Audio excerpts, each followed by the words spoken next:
Défendu. Le 1004 n'est pas défendu. Amendement en discussion commune, le 1104, Madame Le Pen.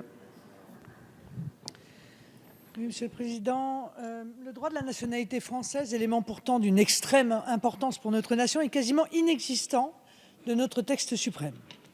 Cet amendement que je présente entend élever les grands principes du droit de la nationalité au niveau constitutionnel et dans le même temps au niveau de la loi organique, le niveau de normes nécessaires à la définition des règles d'acquisition et de perte de notre nationalité. Cet amendement propose ainsi la prohibition du droit du sol au seul profit du droit de la filiation. Seront donc françaises les personnes nées en France ou à l'étranger d'au moins un parent possédant lui-même la nationalité française. Ceci ne fait pas par ailleurs disparaître les autres modes d'acquisition de la nationalité française, essentiellement la naturalisation, dont l'ensemble des règles et des procédures devront être revues. La nationalité pourra être retirée à toute personne, quelle que soit la manière dont elle aura acquis la nationalité française, même par naissance, dans le cas d'actes d'une particulière gravité, incompatibles avec la qualité de Français, préjudiciables aux intérêts de la nation, ce qui suffit par ailleurs à couvrir toutes les hypothèses de comportements suffisamment graves pour se voir exclus de la communauté nationale, notamment les cas d'intelligence avec l'ennemi. Enfin, la possession de la nationalité française sera exclusive, mais cette exclusivité pourra souffrir des exceptions lorsque la loi ou un accord international le prévoira. En tout état de cause, c'est aux Français de choisir qui est français, qui devient français, voire qui reste français, et je le crois, à personne d'autre. Merci, Madame la députée. Attendez, Monsieur le rapporteur, il y a le 1207 qui porte sur le même sujet. Attendez, mes chers collègues, il y a le 1207 qui porte sur le même sujet, qui est présenté par Monsieur Mélenchon, par Monsieur Lachaud, sur la nationalité française également. Oui, il porte sur le même sujet, mais dans un sens radicalement différent, car aujourd'hui, la loi seule garantit les conditions d'accession à la nationalité française. L'exposé qui vient d'être fait démontre bien qu'il est important de constitutionnaliser le droit du sol et, suite à nos échanges en commission, monsieur le rapporteur, l'ensemble des autres modalités d'obtention de la nationalité. En effet, l'édit de Caracalla, en 212, a consacré dans l'Empire romain d'une certaine manière le droit du sol en attribuant la nationalité romaine et la citoyenneté romaine à l'ensemble des personnes résidant dans l'Empire. La Révolution française et le Code civil, en 1804, ont réaffirmé le droit du sol parce que la France est une nation politique avec des citoyens, et c'est donc parce que l'on souhaite être français que l'on est français. Et donc, le droit du sol est intrinsèquement lié à l'histoire républicaine de notre pays. Le nier, c'est nier notre République, c'est nier les valeurs de liberté, d'égalité et de fraternité de notre République. Et l'exposé qui vient d'être fait par Madame Le Pen démontre bien que si nous laissons seule la loi garante de ce droit du sol, il est possible qu'il disparaisse. C'est d'ailleurs ce qui se passe dans de nombreux pays européens où il y a une tendance à l'extinction du droit du sol au profit du droit du sang. Et donc, le constitutionnaliser serait à l'honneur de cette Assemblée. Merci, Monsieur le député. Monsieur le rapporteur, quel est l'avis de la commission sur ces deux amendements? L'avis de la commission est que les règles de la nationalité relèvent du domaine de la loi, et ce qui vaut pour la gauche de cet hémicycle vaut également pour la droite. Défavorable aux deux. Merci, Madame la ministre. Quel est l'avis du gouvernement? C'est un avis identique, Monsieur le Président. L'amendement qui est proposé par Madame Le Pen tend à remettre en cause les valeurs fondatrices du droit français de la nationalité en érigeant la supériorité du droit du sang. Or, la nationalité française, c'est le résultat de notre vision de la société où l'étranger n'est jamais considéré comme de manière négative. Cet héritage, c'est le fruit d'un équilibre qui s'est construit au fil de notre histoire. Et il me semble que revenir sur cet héritage reviendrait à bouleverser le droit français de la nationalité, qui n'a jamais été fondé sur l'exclusion. Je pense qu'il n'est pas utile de réouvrir des débats douloureux qui ont été tenus d'ailleurs dans cette Assemblée. Voilà. Et quant à l'amendement de que propose Monsieur Lachaud, je dirais que d'une part, il est rédigé de manière assez imprécise et d'autre part que c'est, comme l'a dit Monsieur le rapporteur, un droit qui relève de la loi et donc je ne crois pas qu'il soit utile de le préciser davantage ici.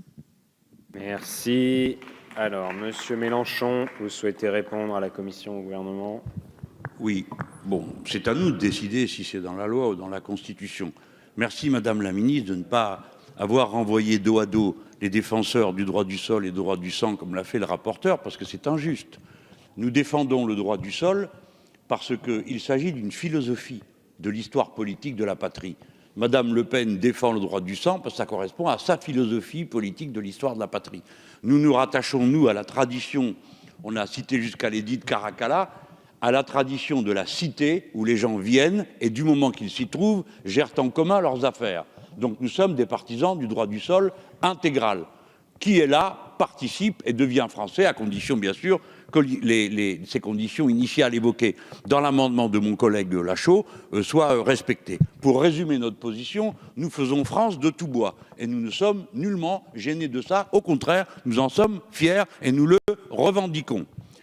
Madame Le Pen pense à l'inverse qu'une nationalité est une sorte de club où on décide qui va y être et qui va pas y être. Je me demande quel genre d'effort personnel a fait Madame Le Pen pour être française. Je peux lui parler de ceux de mes ancêtres, mais je ne sais pas ceux qui l'ont trouvé naturellement dans leur berceau. Je les en félicite, tant mieux pour eux, mais il y en a d'autres qui ont fait un autre parcours. Et c'est cet autre parcours qui, à mon avis, est fondateur pour notre pays. Le droit du sol intégral signifie que quand les conditions sont réunies, on est français. Nous ne sommes ni la tribu, ni la horde. Nous ne nous transmettons pas par le sang. Nous sommes une collectivité politique et nous disons à l'humanité universelle que nous avons une maxime qui pourrait lui convenir, liberté, égalité, fraternité. Et pour finir, être français, c'est posséder une carte d'identité française. Voilà. Et il n'y a pas d'autre condition que celle d'avoir le droit de la posséder.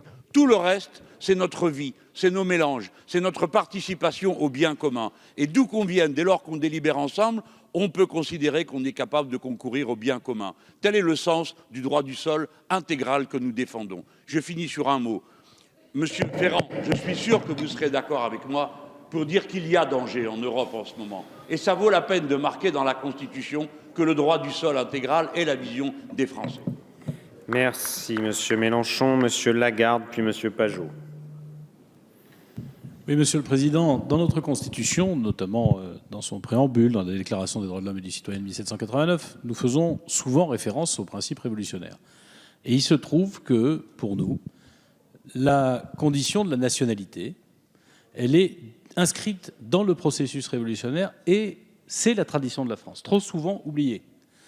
À l'époque de la Révolution française, ce que veulent les révolutionnaires, c'est faire un citoyen.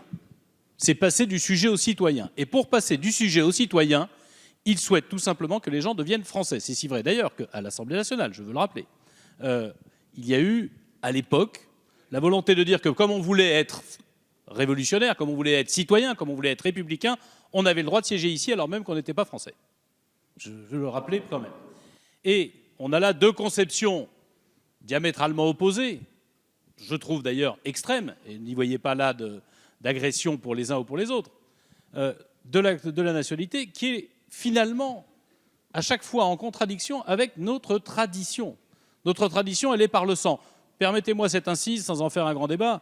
C'est peut-être d'ailleurs cette conception par le sang qui est la plus contestable puisqu'il existe aujourd'hui des Français, parmi les 2 millions de Français qui vivent en dehors de notre territoire, qui sont Français par le sang, de père en fils, de mère en fille, sans même pratiquer la langue française, sans avoir aucun lien avec la France. Je pense à des gens que j'ai rencontrés en Amérique du Sud, dont on me disait qu'ils étaient français et qui eux-mêmes ne considéraient qu'ils n'avaient aucun lien avec la France.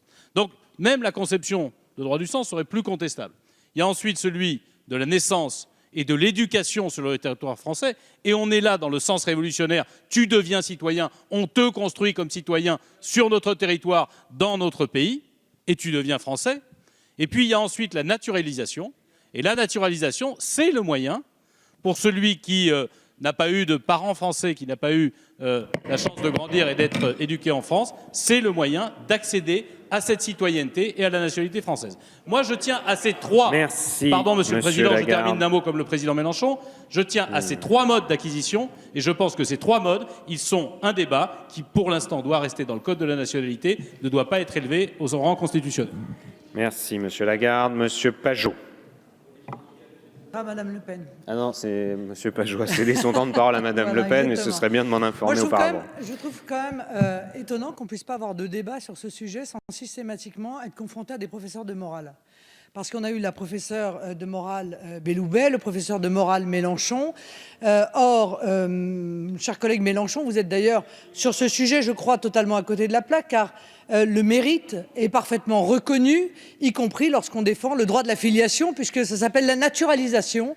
Et ceux qui méritent de devenir français continuent à devenir français par l'intermédiaire de la naturalisation. Vous savez parfaitement, et on peut être en désaccord, que ce que nous contestons, c'est cette obtention quasi automatique de la nationalité.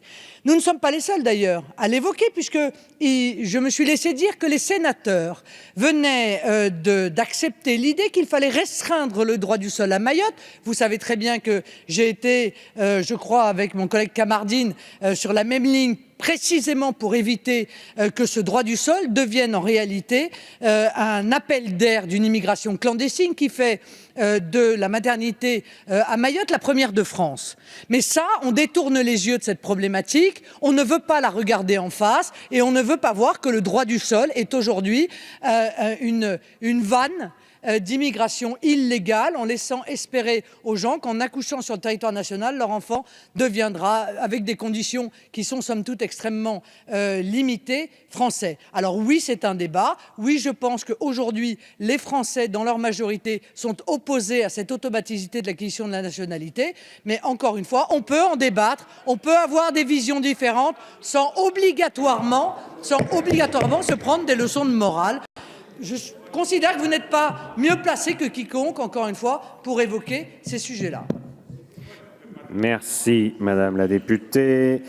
Je vais donc mettre aux voix ces deux amendements qui ont fait l'objet d'un avis défavorable de la Commission et du Gouvernement. Tout d'abord, le 1104 défendu par Madame Le Pen. Qui est pour? Qui est contre? Il n'est pas adopté. Ensuite, le 1207 défendu par Monsieur Lachaud. Avis défavorable de la Commission et du Gouvernement. Qui est pour? Qui est contre? Il n'est pas adopté. Amendement 1706, Monsieur Pajot. Oui, merci Monsieur le Président, Madame la Ministre. Avec cet amendement, nous voulons compléter les discussions qui ont lieu sur la notion de peuple et réaffirmer l'unité du peuple français. Nous proposons d'inscrire dans notre texte suprême que la seule communauté reconnue au sein de la République est la communauté nationale. Ces 30 dernières années, du fait d'une immigration dérégulée, le communautarisme s'est considérablement développé en France, fragilisant le pacte républicain et l'assimilation des nouveaux arrivants. Aujourd'hui, les collectivités, l'école, l'hôpital, les entreprises se sentent bien souvent seules face aux revendications communautaristes qui se multiplient. La Constitution doit leur apporter une protection et un soutien afin de ne pas laisser le communautarisme continuer à détricoter, à morceler notre nation et son unité. Tout le monde est opposé au communautarisme, alors inscrivons-le dans notre Constitution. Je vous remercie. Merci, Monsieur le député. Monsieur le rapporteur, quel est l'avis de la Commission? Merci, Monsieur le Président. Évidemment défavorable, puisque c'est un nouvel amendement qui n'apporte finalement strictement rien au droit en vigueur. Il n'existe en France qu'un peuple français. Tous les Français sont égaux devant la loi. C'est aussi simple que cela. Et la République ne reconnaît aucune communauté, puisqu'elle s'adresse à chacun individuellement. Et j'ajoute que la République se fonde sur la déclaration des droits de l'homme et du citoyen et pas sur la déclaration de droits ou de privilèges d'hypothétiques communautés. Donc, défavorable. Merci, Monsieur le rapporteur. Madame la Ministre? Défavorable. Même avis, défavorable. Je mets donc aux voix cet amendement 1706 qui est pour... Alors, écoutez, Monsieur Mélenchon, je crois que j'ai largement regardé de tous les côtés et surtout j'ai largement donné la parole de tous les côtés. Donc, vous pourrez... Oui, bien sûr qu'on a le droit de répondre. Et si vous voulez répondre, vous allez répondre. Allez, Monsieur Mélenchon, je vous donne la parole, même si on avait commencé le vote. Il ne vous aura pas échappé, Monsieur Mélenchon, que depuis le début du débat, je crois que nous n'avons pas du tout pressé le pas. Nous n'avons empêché personne de s'exprimer. Bon, vous ne demandez plus la parole. Le 1706 est mis aux voix. Qui est pour? Qui est contre? Il n'est pas adopté. Le 802 n'est pas défendu. Le 2399 n'est pas défendu. Le 567, Monsieur Castellane.